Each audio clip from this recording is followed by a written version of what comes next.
Welcome back to Animal Crossing New Horizons. I'm dear darling. I shall see what's going on our lovely island of Fawnhollow today, where we'll be talking about, I don't know, I feel like I had a conversation topic in mind, but now I can't remember what it is anymore, so it's completely gone from memory. It's evaporated just like that.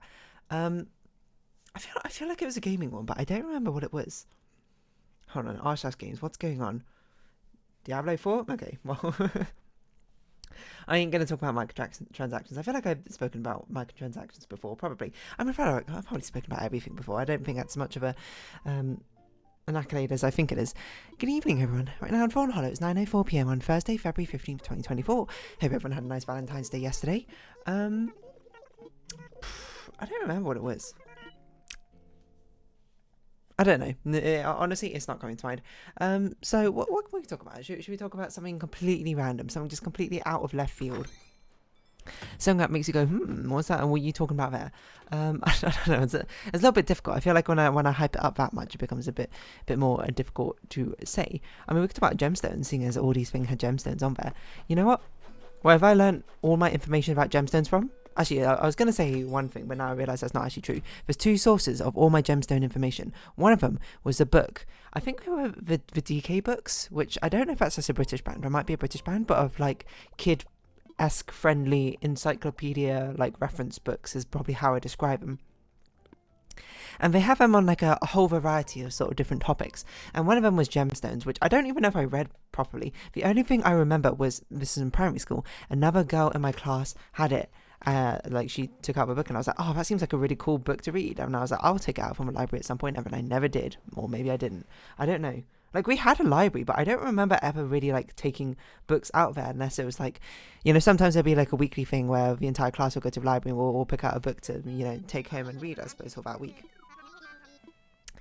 But I don't remember, like, ever going there and, like, a free time because, you know, now I think about it, as a child, like, the only times you were only allowed on the playground basically the entire time. Like, I guess it kind of makes sense. They kind of want you all in one place to, like, actually supervise you and that sort of thing. But I don't remember being allowed to go inside unless it was to go to, like, the bathroom or something. Like, if you stayed in the cloakrooms too long, they'd, like, kick you out is all I remember. So I remember us having a library, but I don't remember being allowed in there during lunch times, which I think you're only allowed in there if, like, a teacher was there as well. But we didn't have, like, a library teacher or anything like that. Which, you know, is a bit of a shame, I suppose. If anything, you kind of want to, like, encourage kids reading and learning, and I suppose in that sort of regard. But I'm not saying it's like the antithesis of it, because I think that's a bit extreme, because they've only got so many, I didn't realise we had got an accent. You've only got so many, staff members, I suppose, to go around and supervise everything. You know, I was going to talk about gemstones, but now we're going on to, like, a scholastic book fair sort of thing, because this is now coming to mind. Because, you know, while I'm hating on my primary school for not having a library being open access all the time, to be fair, my secondary school did, but I just never went to it, and so did university, to be fair. But the university one, like, I actually genuinely didn't, like, ever go to. But the primary school one, you know, everyone remember those book fairs back in the day? I actually remember them quite fondly now. I used to like reading a lot more when I was younger. Nowadays, I mean, I don't have anything against reading nowadays, but, well, okay, it's just like, I don't have anything against the concept of reading, I just don't do a lot of reading, to be perfectly honest, nowadays. Maybe I should get back into it, but it's a sort of thing like, the times and opportunities of which I could use to read would either I tend to prefer to do something else in that meantime. So no, like, on, like, long journeys is when people tend to read. I normally sleep. I just, like, catch up on sleep or something in those times. And on times where it's, like, recreational, like, hours where I'm just like, oh, I got, like, nothing to do, what should I indulge in? Most of the time I'll play, like, a video game, or maybe I'll, like, draw, and, you know, and then maybe I'll turn to music if it's, I don't feel like doing any of those, but that's, you know, few and far between those opportunities. So, well, I should be reading that. I mean, maybe I should start, like, doing audiobooks or something. I feel like I just won't listen to an audiobook properly. Like, I won't properly concentrate on it. Like, maybe I would concentrate on it as I go to bed or something. Maybe that's an interesting idea. I don't know. But I feel like I'd have to find some like headphones which are like comfy to sleep in. I don't like sleeping with earbuds in. And I don't really like earbuds like I like the form factor of earbuds by the fact they're comfortable, but like they not comfortable, sorry, they're like low profile, but they're not very comfortable, I think, for long stretches of time for me personally. But I don't know if that's maybe I just haven't found the right like earbud for the shape of my ear or something. That's my personal opinion. But anyway, there's like book fairs, and they're not. I don't think they were called scholastic book fairs. I think that's the American like term for it. But like it's like a phrase which I see peppered around the internet so often. But I've kind of like associated book fair with that entire phrase. I don't know what they were called in the UK, to be perfectly honest. I think they were just called like Book Week or something like that. But I remember it was really exciting because we had like this hall, which I guess you would call like a canteen, except for it also doubled as a place to have like assemblies. It's just at lunchtime people would like put out the tables. I don't remember who would put out tables. Maybe like in year 6, or maybe it was like the cleaning staff or something. I don't remember. But they'd like put out these table sort of things, and I don't know why I'm talking about a canteen. This is a hall, but next to our hall we had like a rather long corridor. And normally there was nothing really to do there, I suppose, in that corridor. They would often sometimes put like displays that like some other classes did or that sort of thing, or they decorate it according to like the holiday theming or that sort of thing. You moving away? You're not allowed to move away, Vivian. Sorry, you're stuck here forever. What, you can't go? But yeah, that would... I forgot what I was going to say. That would happen. Oh yeah, it was just like an empty corridor most of the time until they like decorated it with things relative to the season. But you know, when the book fair came along, they wheeled in these like... I don't know how to describe them. I guess they're like... they're bookcases, like bookshelves, I suppose. But they were like metal and they were like enclosed. They kind of look like upright piano, I suppose, is what I describe them as. And then they would like open up to be like displaying books. But so they weren't like a bookshelf like where you only saw the spine of a book. You actually saw the entire front cover, and they were like slightly slanted so the book doesn't like fall off of it. But it's still like properly displayed and that sort of thing. I remember they always organised it from like ages, the potential age groups from like reception, which is basically kindergarten, but kind of not, because nursery is kind of kindergarten. It's like in between kindergarten and year 1.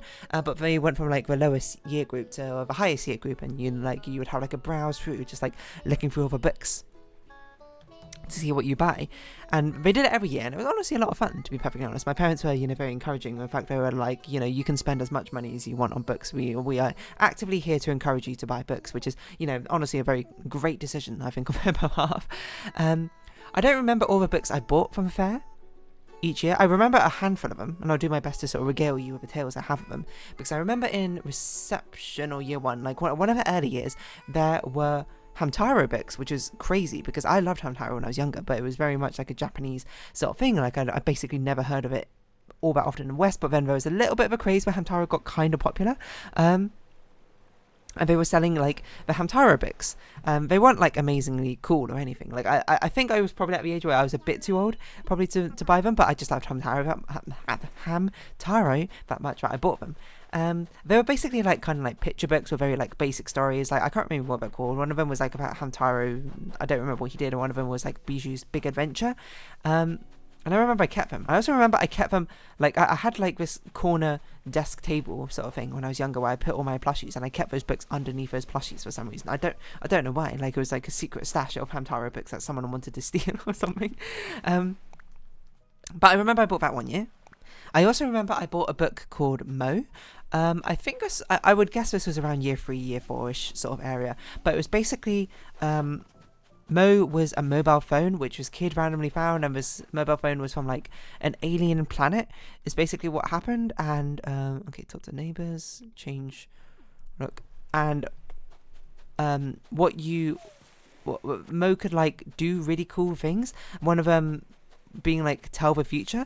And I remember what this kid would do is he would put Mo, like he would wear his like raincoat, which I think they called it like an anorak in the book, and I'd never heard that word before.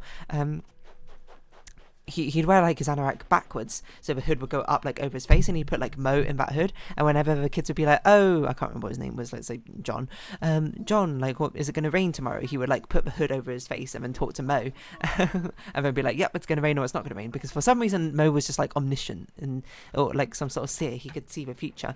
And I remember the major plot point of the book was like, hey, you know, John's like psychic or something, let's use him to like get money. And for whatever reason, there were all the kids who, bear in mind, they were like year 5 or something, so we couldn't have been older than like 10, were like, hey, you know, let's go pool our money together, like all our pocket money together, and go bet on horse racing or something, which I don't even know legally how they swung that, to be honest.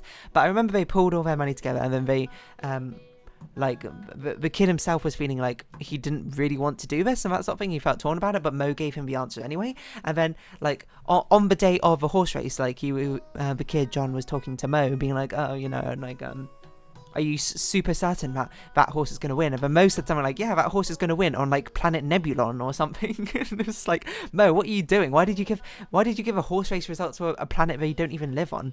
I'm like, come on, Mo.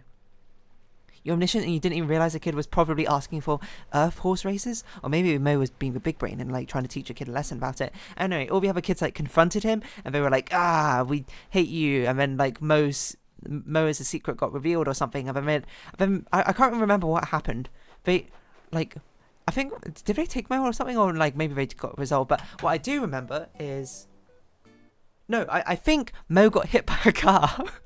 Or like a truck, or got run over or something. And then all the kids were quite remorseful because they were like, oh no, we didn't mean to like murder your alien phone best friend or whatever. So they put him in a box and he was like a shoebox or something, and they were like, oh, maybe he just needs batteries to like wake up again. So they like pulled all their batteries that they could find together in school time and put it in the box.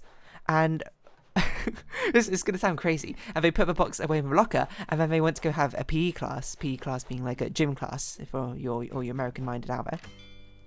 For whatever reason, they not for whatever reason, but they had a deaf classmate who, for whatever reason, was not taking part of a PE class for, I don't know why.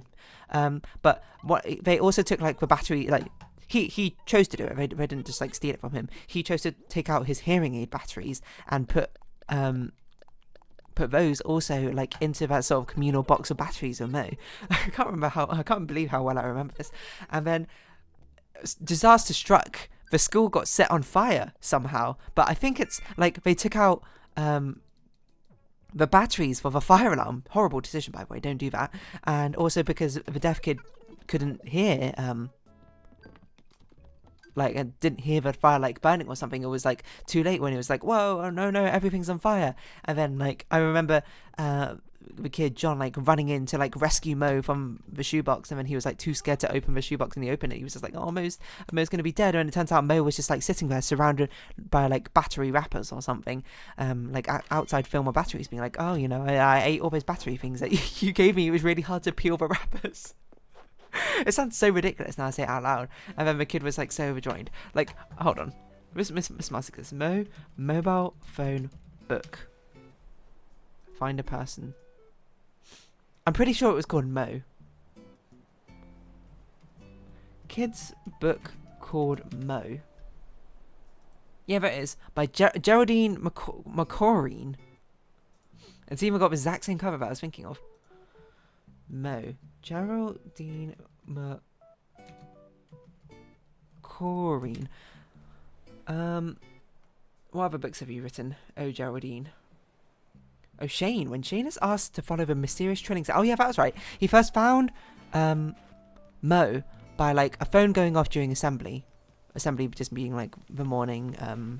I forget what it's called in America.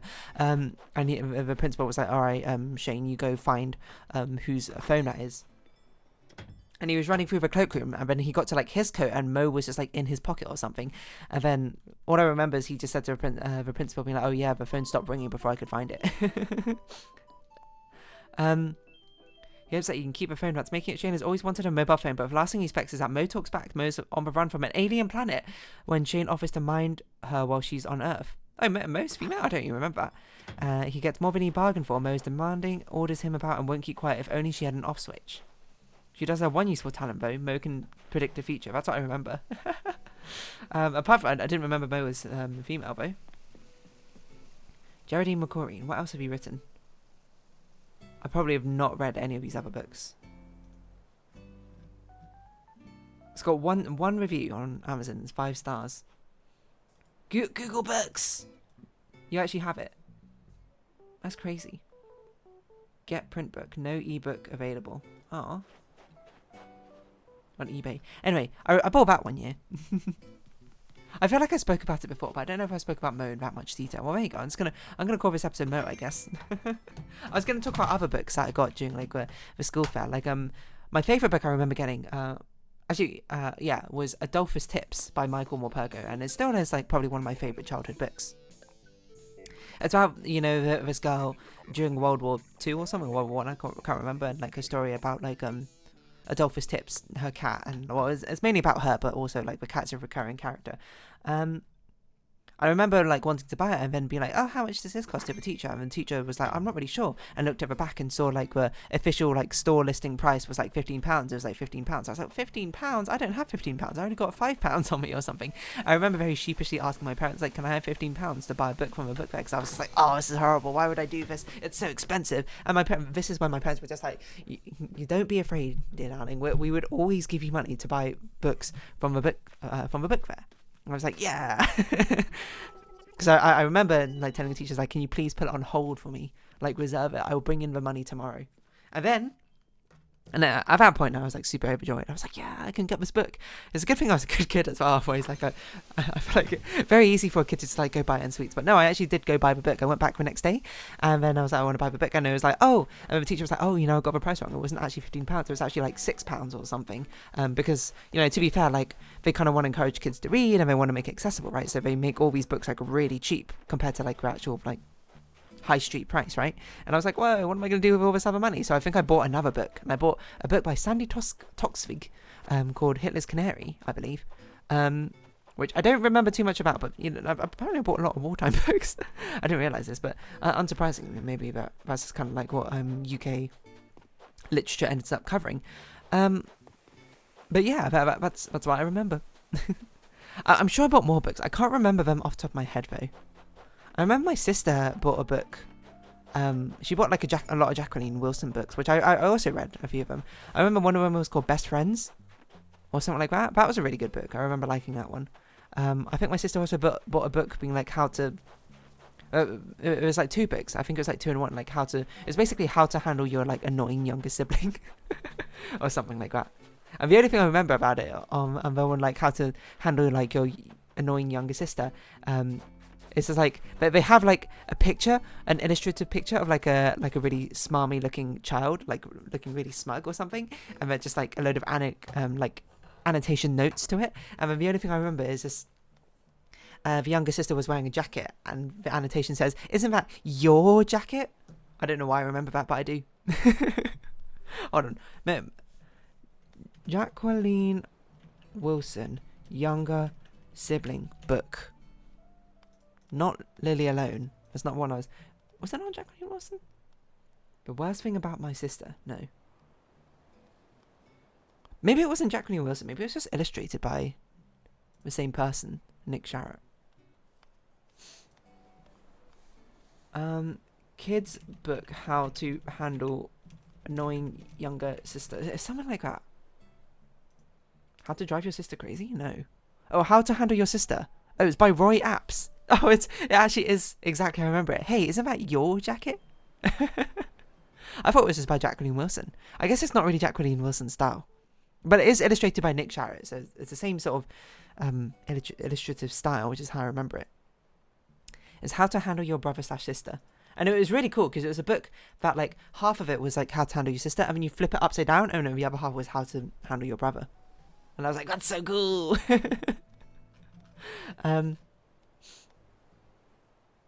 I think he also made like an older brother and older sister one as well. Roy App's book. How to handle your dad. How to handle your mum. How to handle your school. Maybe not. I might just made it up. What other books did I buy at the fair? You might be like, did you buy Goosebumps? I did not buy Goosebumps. I don't think we even had Goosebumps. I might have bought some Enid Blyton books. I can't remember if I bought like Fantastic Four from Fawnhallow or if we just were given it at some point. It's hard to remember. There was a lot of books. Oh, hold on. There's a book. I can't remember what it was called, but it's coming back to me now. It was something about like a monkey, a toucan, and a banana. Oh, what's it called? Monkey, toucan, banana book. No, is it? Kids book about toucan. It was something about a toucan. I can't summon the memory. It's something like so toucan or so what or something like that. I can't remember what it's called. Anyway, this one's called Mo. A book called Mo. Maybe someday I'll remember what it's called. It's something to do with monkey, banana, and toucan, I think. But those are what come to mind. But I don't even remember what the plot is. I should try and find it. But anyway, I'm going to round this episode up here. So if you have been watching, thank you very much. It's been Animal Crossing New Horizons. I've been dear darling. Likes, comments, subscription, shares, greatly appreciated. Socials, Discord down below. Hope you see each other again. But for now, it's our farewell. So until next time, bye-bye for now.